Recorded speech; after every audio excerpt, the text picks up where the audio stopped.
Hello everybody, Average Gamer here. Welcome to another episode of Supreme Ruler Ultimate is China. So you'll notice this has changed up a little bit. The Gold Coast troops just disappeared.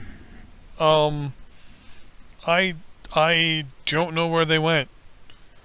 They were there 1 second. I moved down my screen here. I was doing things down here, and they've completely and utterly just disappeared. I can't find them.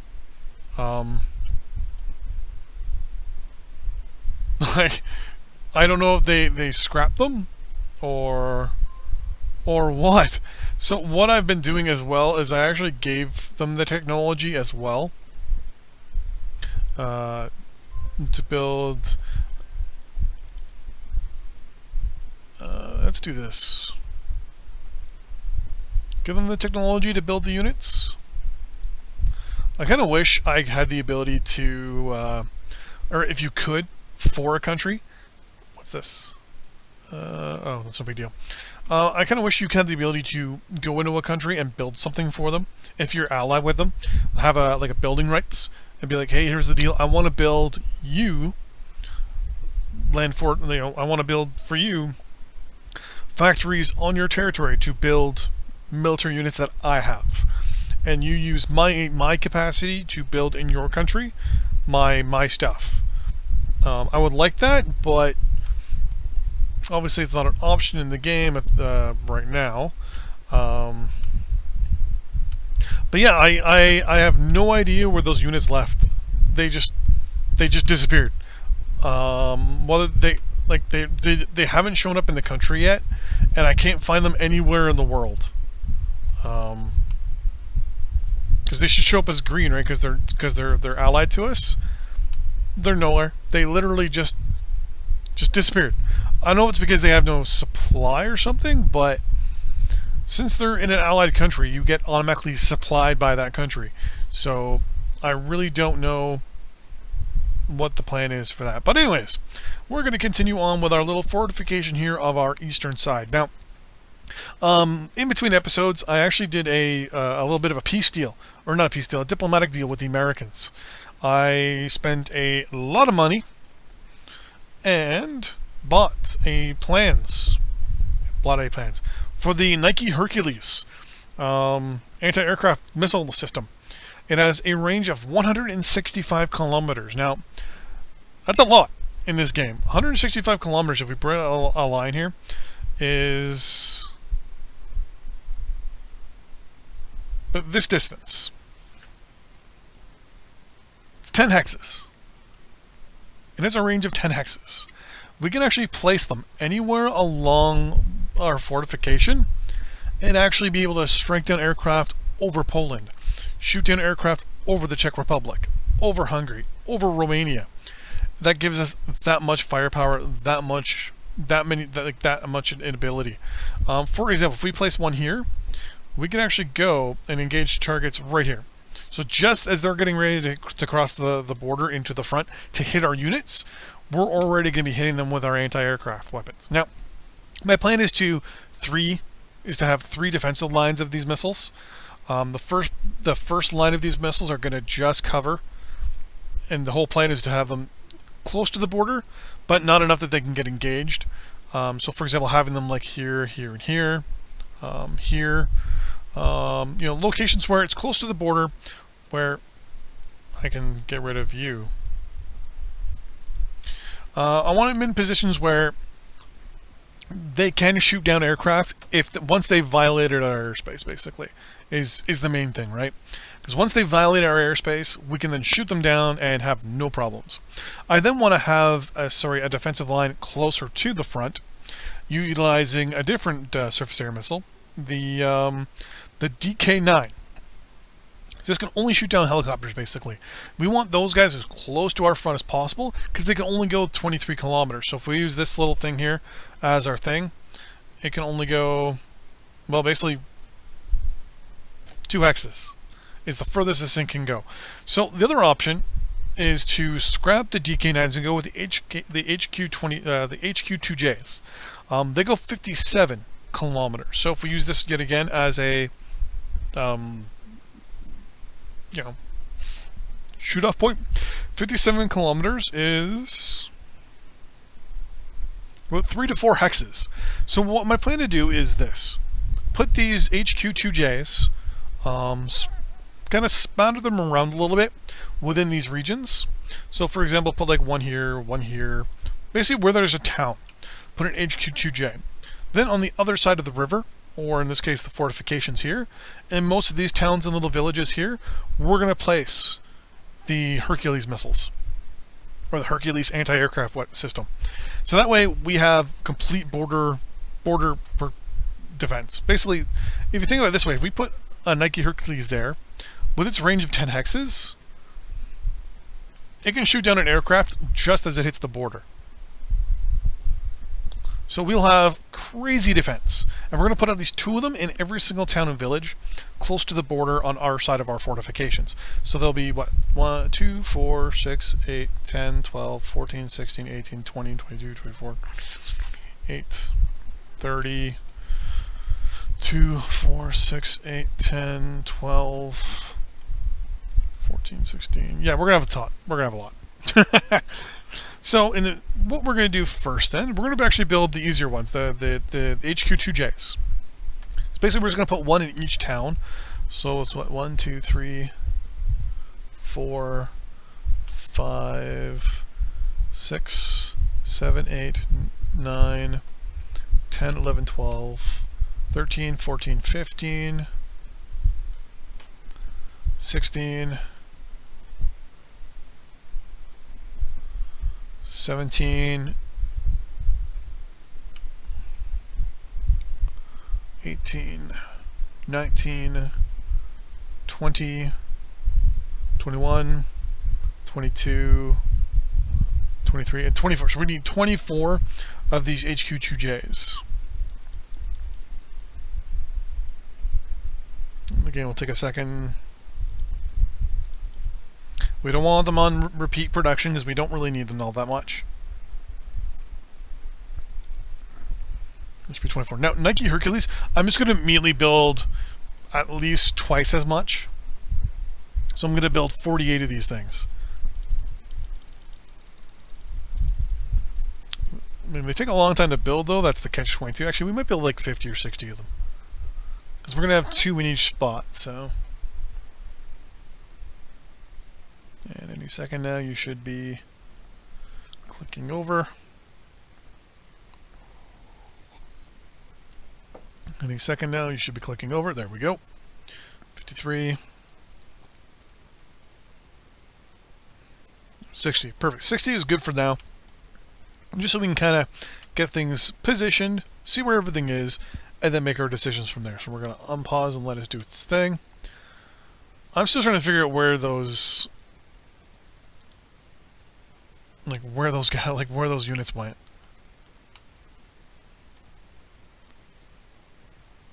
To be 100% honest, they just disappeared. I can't tell units to reserve, to go into reserve there. So I don't know where they went. We gave the units to the Gold Coast.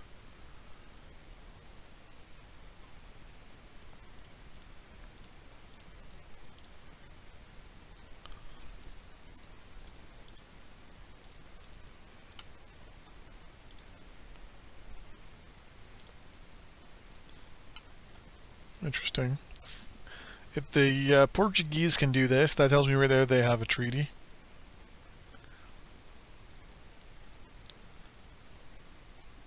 Which makes me a little nervous. Put another ship there. And another one there. So that's 4. Oh, perfect. So then we're going to bring these 4 all the way up here to Sierra Leone. I'm actually kind of shocked at the amount of Portuguese units. Oh, wait, no, because they're at war down here. That's why. Okay. I keep forgetting about that, the fact that they're at war down here. Because I'm looking at all these Portuguese units going, something's not right. Something's just not right.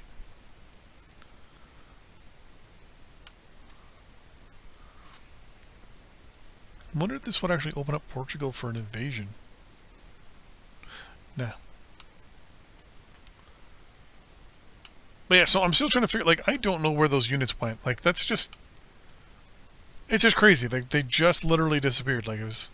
So, as a little experiment here, I've put 4 Sierra Leone units there, and we'll see what happens. So we got the HQ2, the 2 J's are being built, and so are the Nikes. Okay. Perfect. Then we'll have a nice good, like, defensive line against Europe for any possible future aggression that they may make. Or what we might try to do is basically sucker them into attacking us. Even though, yeah, we're friends with all these countries, I mean, do we really want to be their allies? Backwards people. I mean, you know, it's one of those things where it's... I understand their philosophies and their ideas behind things, but I mean, they're kind of backwards, right? What is down here? Wow, Indonesia has... Oh, I thought that was a Stungeschutz. The 1860th whatever. Like they've got Stungeschutz. Like, oh, Stugs. So one of the reasons why we allied ourselves with Indonesia is actually to basically piss off Malaysia. Yeah, I'll let you buy petroleum. And hope that kind of ticks off the two of them into doing something. That's our aircraft carrier.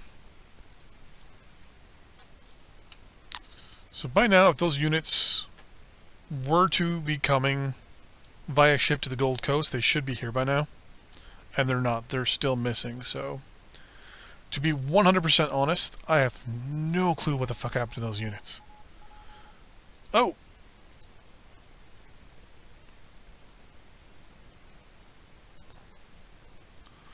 Newly elected Alexander whatever, the integrated programs of the foreign citizens loosening the restriction of media travel. They may not like us as much anymore now. Because we're still communist. So Czechoslovakia just became more capitalist. Yeah, I can already see that these countries are already kind of going a little red, like a little orangey. On the bright side, Ireland's starting to like us a little bit more, which is pretty good. We just launched one of our satellites, which is pretty good. We got some more research coming in. Oh wait, no, I got the wrong countries picked. That's why. I was going to say, hey, Ireland's starting to like us. No, they're not. And the matter of fact, no one's really starting to like us any more than right now. We're propping up a lot of countries with that have dictators. So I mean, we're not the most nicest people in the world. And I mean, to be honest with you, if I could, and if the Gold Coast had troops, and if Sierra Leone had troops, I would have already declared war on Liberia, Guyana, and everybody. And have those units take over those territories and kind of use them as puppets almost. Our allies here, feed them units, feed them aircraft, feed them troops, and kind of let them grow big and strong. And then cancel our little allied arrangement, and then roll them over. Speaking of rolling over, how are we doing here? Lots more stuff to do. I was thinking of building another aircraft carrier and a fleet to support it. I mean, we're doing pretty good money-wise right now.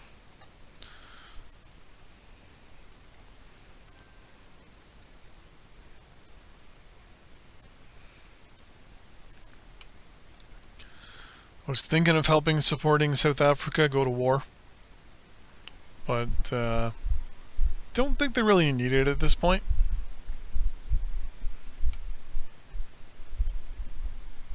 Well, there's lots of fighting over here going on. Well, they're just bombarding these towns. Interesting. Military goods, petroleum, sure.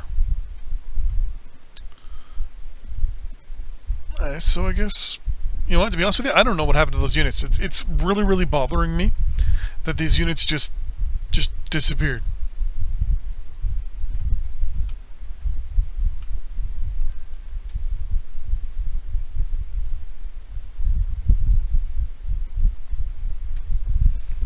What did that say? Construction? Oh, for that there. Okay, still got 30 some days left over. 36 and 32.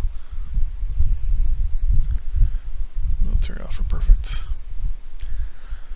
Yeah, so to be 100% honest with you, I don't know what to do next. We now have kind of like a, I don't want to say a foothold in South Africa, in South America, because we don't control Brazil, right? They're not a puppet or anything like that. We do kind of have a foothold in Africa at this point because we do have troops. We do have troops there. I don't want to say occupying these guys' countries, but if we go to war, it won't be that hard or that difficult to keep things on, we'll say, copacetic. Actually, we're going to pause real quick, and we're actually going to look at the research. So, oh yeah, shit, lots of research. Okay, so modern aircraft or 1997 aircraft technology. That unlocks the Hind, sweet, the Longbow Apache, the MiG-23, which we really don't care about. MiG-21, maybe. Whoa.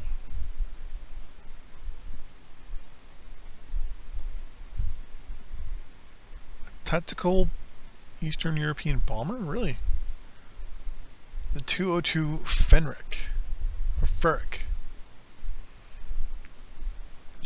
The J7, which should be us, yeah.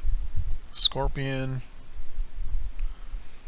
The Kayo, which is South African, or no, South American. Interesting. The Canadian Avro Arrow Mark III.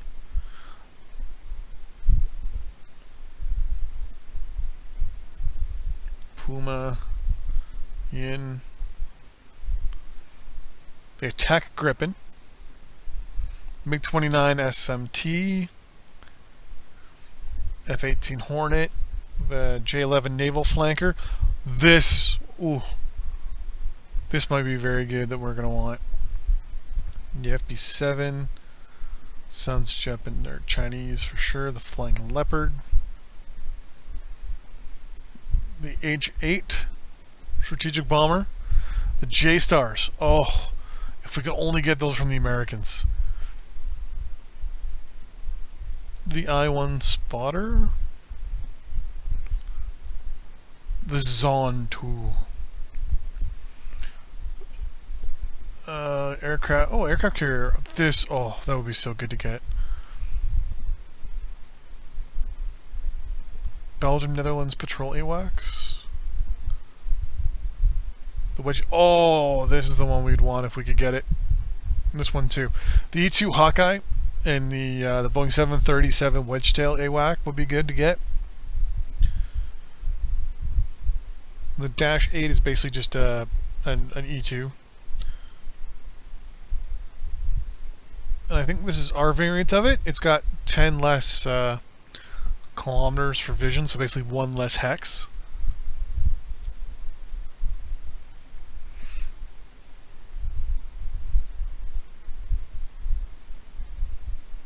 The Ilyushin 92. I kind of wish Russia was still around for some of this stuff, because then we could just buy this shit off them. So we'll unlock you some fuel cell tech, high-speed rail infrastructure tech. Fuel cells don't do anything. It doesn't unlock units or anything like that, but it does. It's one of these. It's a game where multiple techs are utilized to unlock one specific unit.